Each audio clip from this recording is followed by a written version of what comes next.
Break બાદ આપનું સ્વાગત છે અને સીધા જ આપને સંભળાવીશું રાહુલ ગાંધી અત્યારે કંઈક કહી રહ્યા के तौर पे नहीं, एक सजेशन के तौर पे देख रहे हैं। गवर्नमेंट की प्रिपेयर्डनेस को कैसे आप देखते हैं in regard fighting against covid, in regard with the economic condition अभी जो है और आगे आने वाले इकोनॉमिक चैलेंज जो है उनके लिए सरकार की तैयारी को कैसे देखते हैं आप खुद एक एमपी हैं, आपने एमपी लेड फंड जो है से काफी वायनाड में जो आपका लोकसभा क्षेत्र है वहां पे चीजें पहुंचाई, लेकिन अब एमपी लेड को भी फ्रीज कर दिया गया है 2 साल तक। तो आप इन दोनों बिंदुओं पे आपका मैं सवाल चाहूंगा, क्योंकि टेस्टिंग का आप पहले बोल चुके। देखिए, कोविड वायरस से लड़ने के लिए मेन जो हमारी फोर्स है वो स्टेट लेवल और डिस्ट्रिक्ट लेवल पे है। जो केरला में सक्सेस, वायनाड में जो सक्सेस हुई है वो बेसिकली जो डिस्ट्रिक्ट लेवल की मशीनरी है वो इफेक्टिव काम कर रही है। तो मेरा एक सजेशन है कि कोविड के खिलाफ जो लड़ाई हो वो टॉप डाउन ना हो, वो बॉटम अप हो। और प्राइम मिनिस्टर, जो स्टेट्स के चीफ मिनिस्टर्स हैं, जो डिस्ट्रिक्ट्स हैं, उनको एम्पावर करें। प्राइम मिनिस्टर का रोल आर्मी को एम्पावर करने का है, फोर्सेस को एम्पावर करने का है, स्टेट्स को पैसा पहुंचाने का है। जहां तक एमपी लैड की बात है, ठीक है, वो मतलब मेजर बात नहीं है इस सिचुएशन में। इस सिचुएशन में मेजर बात यह है कि हम मिलकर एक साथ लड़ रहे हैं। हम जो हमारे जो एसेट्स हैं उनको यूटिलाइज कर रहे हैं। डिस्ट्रिक्ट, स्टेट्स, जो हमारे एडमिनिस्ट्रेशन है उनको हम इफेक्टिवली यूटिलाइज कर रहे हैं। जो हमारी जनता है उसको हम एडिक्वेटली यूटिलाइज कर रहे हैं। तो उस पे हमारा फोकस होना चाहिए। टेस्टिंग पे मैंने कहा, देखिए अब जो हुआ हो गया उसको भूल जाइए, क्योंकि यहां पे अब हम ऐसे लेवल पे पहुंच गए कि ये अब इमरजेंसी सिचुएशन हो गई है। तो मुझे ये कहना कि भाई ये नहीं किया, वो नहीं किया, वो मैं नहीं करना चाहता हूं।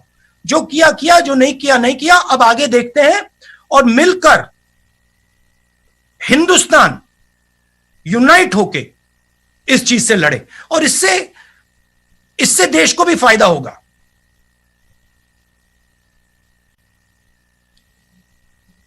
मतलब मेरा मेन सुझाव ब्लंट इंस्ट्रूमेंट्स ना यूज करें, न्यूआंस तरीके से स्ट्रेटेजिकली काम करें। आइडिया है कि भाई लॉकडाउन हो गया तो बात बन गई, नहीं, लॉकडाउन हुआ तो बात नहीं बनी है, बात पोस्टपोन हुई है।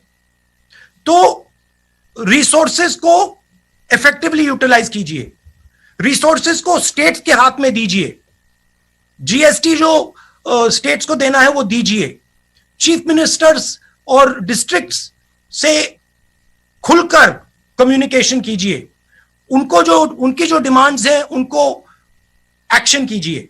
तो ये डायरेक्शन की जरूरत है। शुक्रिया सिद्धार्थ जी। मैं अब पीटीआई भाषा से हक साहब सवाल पूछना चाहते हैं, तीसरी न्यूज एजेंसी से। हक साहब, अपना माइक अनम्यूट करके क्या सवाल? जी सर।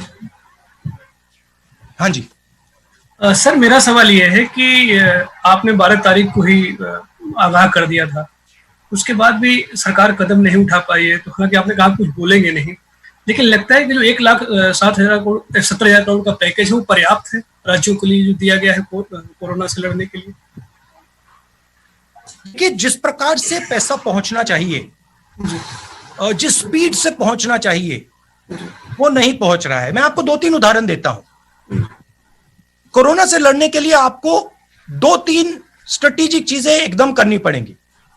दो फ्लैंक्स पे एक्शन चल रहा है, एक हेल्थ केयर मेडिकल, दूसरा इकोनॉमिक।